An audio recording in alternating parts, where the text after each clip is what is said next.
Y en toda la Unión Europea, con una población evidentemente muy superior, para varias veces superior a la española, se exige nada más que 1 millón de firmas, o sea, el doble cuando la población es infinitamente mayor. Bien, y por otro lado hay temas excluidos, bueno, por ejemplo, están excluidos los temas tributarios, o sea, no podemos decidir la ciudadanía sobre los impuestos, ¿no?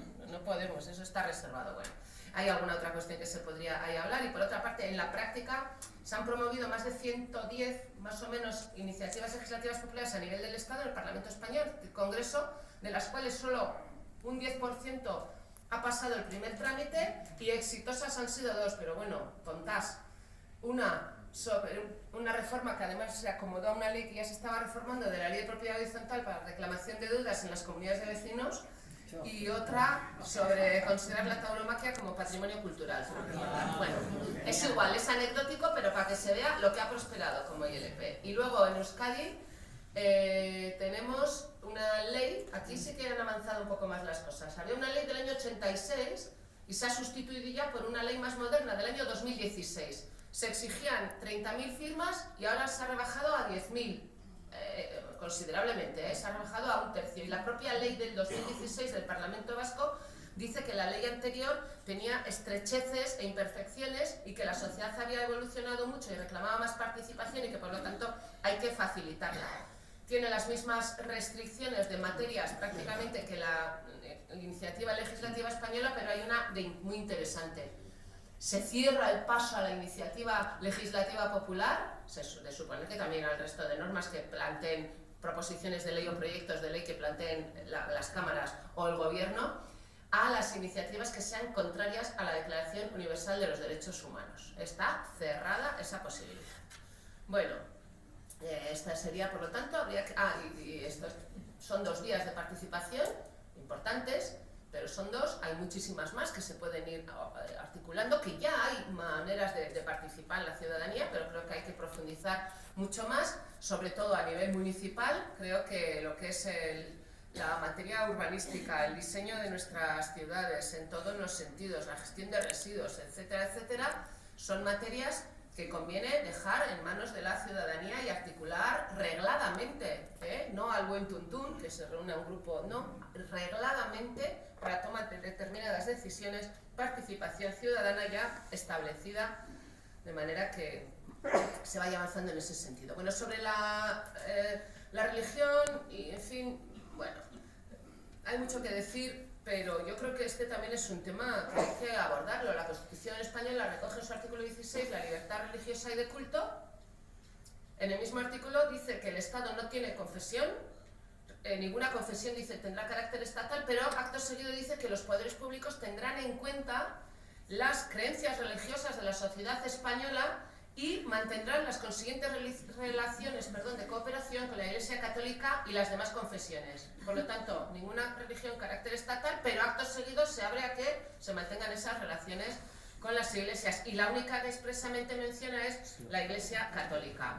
Hay que mencionar, porque todo el mundo lo sabe, los acuerdos con la Santa Sede del año, son varios acuerdos, del año 79, del 3 de enero, acuerdos que formalmente, cronológicamente, son posteriores a la Constitución en unos poquitos días, pero que materialmente y mentalmente son preconstitucionales, porque se estuvieron negociando durante 2 años antes en un Estado sin Constitución y en un ambiente pues, que era el que era a partir del año 76, 77, bueno, antes, pero digo, cuando se estaban negociando.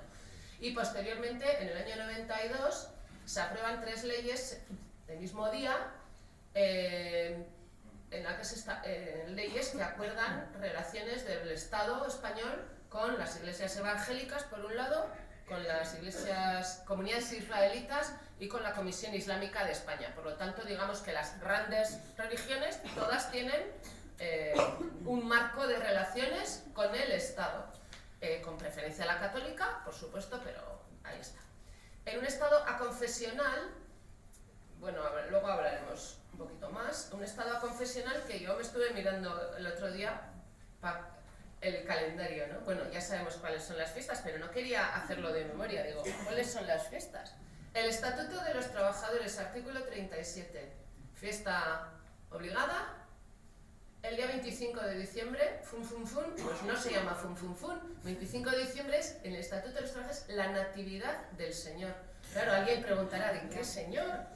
¿Quién ha nacido? Estamos acostumbrados así. El calendario del Gobierno vasco, tanto para 2019 como para 2020, las fiestas son Día de Reyes, jueves San José, jueves Santo, viernes Santo, domingo de Pascua, lunes, de Pascua de Resurrección, Santiago Apóstol, la Asunción de la Virgen y la Inmaculada Concepción. Bueno, esto, claro, hay que saber un poco para saber qué se está celebrando, ¿no?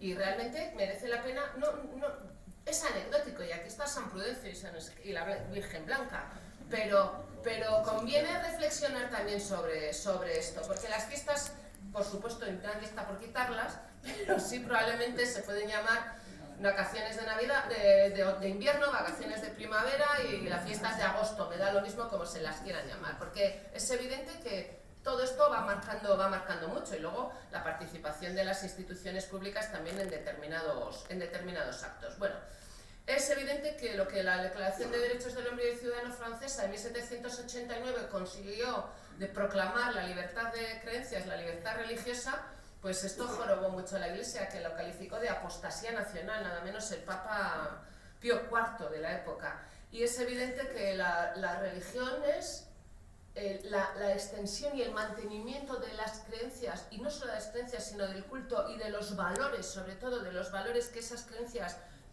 traen consigo, están más impregnadas en sociedades menos avanzadas, menos industrializadas, socialmente más débiles, que en las sociedades más avanzadas. Sociológicamente es así, aunque luego alguna cosa nos llamará la atención. Bueno, en Europa los países son confesionales o laicos. Laico puro, Francia. Países Bajos desde el 83 se le acerca, y agárrense, Turquía. Formalmente todavía su constitución sigue siendo un Estado laico, el de Ataturk. Pero bueno, la realidad también es la que es allí, así que...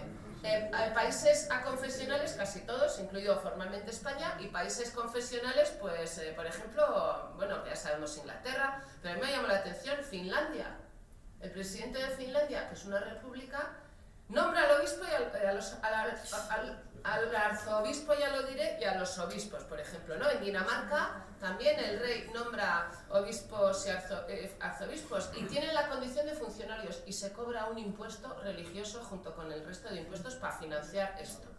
Bueno, yo creo que en estos momentos, bueno, y en este sentido, la situación española de aconfesionalidad, pero en esos términos, con acuerdos con la Santa Sede, con muchas más cosas que ahora comentaré, pues ha merecido el placet del Tribunal Constitucional, que lo ha ido reflejando en varias sentencias. Comienzo por mencionar las de 2001, que inventa el Tribunal Constitucional un término pues que no existe en ningún sitio. Dice que en España estamos en una situación, en un sistema de laicidad positiva. Dice, es como laico, pero es positiva porque promueve las relaciones con otras y con determinadas iglesias, y en ese sentido es una laicidad positiva. Se ha ido mucho más allá de la aconfesionalidad, pero bueno.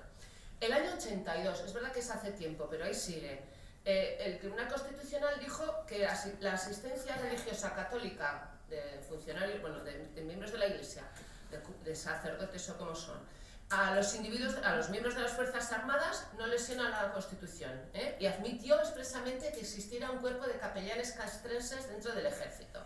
En el 96, esto mucho más reciente, dice que tampoco la Constitución impide que las Fuerzas Armadas participen en actos religiosos, como suele ocurrir en algunas procesiones de esta naturaleza. Y el año 2007, más grave en mi opinión todavía, dice que existe el derecho de las iglesias a impartir la doctrina de esa iglesia en el marco del sistema de educación pública, y el derecho de los padres a la educación religiosa de sus hijos. Bueno, si a esto le añadimos todo el tema de las exenciones de impuestos, de determinados impuestos, más las ventajas que ha habido para inmatriculación de bienes, etcétera, pues las cosas están ahí. Yo creo que este sería es un valor, el valor de la laicidad, el valor de la ética común, de los derechos humanos, que nos tiene que vincular a todas las personas, a todos los grupos y a todos los pueblos, por encima de los valores religiosos que solo son compartidos por grupos aislados y que, como antes he dicho, han supuesto históricamente y desde luego en este estado una rémora para muchos avances. Lo que costó una ley de divorcio, lo que costó despenalizar el aborto y establecer una ley de plazos, lo que sigue costando que todavía el Tribunal Constitucional, ya han pasado 10 años o más, se pronuncie, que no se ha pronunciado todavía, porque no saben ni qué hacer, ni nadie quiere sacar eso del cajón, supongo. Ahí seguimos pendientes de si esto es constitucional o no lo es. Tremendo, porque si es constitucional, que se sepa ya, y si no lo es, pues que se prohíba ya. Realmente lo digo, como mujer también quiero decir, si alguien se atreve a decir que eso contradice la Constitución y va en contra del derecho a la vida, que se diga ya, porque, entre comillas, no se puede permitir que cada año mueran seres inocentes. Eso, en definitiva, para quienes están en contra del aborto, eso es lo que se supone. Por lo tanto, ¿por qué no se aclara ya? ¿Por qué el Tribunal Constitucional, yo creo que es la norma cuya constitucionalidad está discutida, que más antigua? Es el recurso más viejo pendiente, ¿no? Cuando en otras materias se va resolviendo a toda velocidad. El tema del despido de la persona enferma, etcétera, lo ha resuelto en menos de 6 meses el Tribunal Constitucional. Bueno, en definitiva, y bueno, la eutanasia, ¿por qué no se regula? Bueno, es verdad que hay muchos países en los que tampoco está regulada, pero bueno, yo creo que en este país pesa mucho, en concreto, la moral religiosa. A pesar de que este es un país en el que la gente... al final, cuando ve las cosas con claridad, porque las ve, porque la gente quiere mucho a la gente también, y la eutanasia al final, pues terminamos por valorarlo como necesario porque son actos de amor a la gente que queremos, y todo el mundo tiene cerca gente que ha sufrido y que a lo mejor le habría gustado, ¿no? Que nadie se lo imponga, terminar la vida de otra manera, sin que una moral determinada imponga una solución distinta, como el matrimonio entre las personas del mismo sexo, ¿no? Pues al final, cuando dices, pero por favor, si lo único que están haciendo es quererse, ¿y por qué se nos va a imponer desde criterios religiosos determinados que esto no es posible? Y no solo no es pecado, sino que encima no puede ser civilmente. Bueno, pues todo esto yo creo que hay que replantearse. Creo que esos valores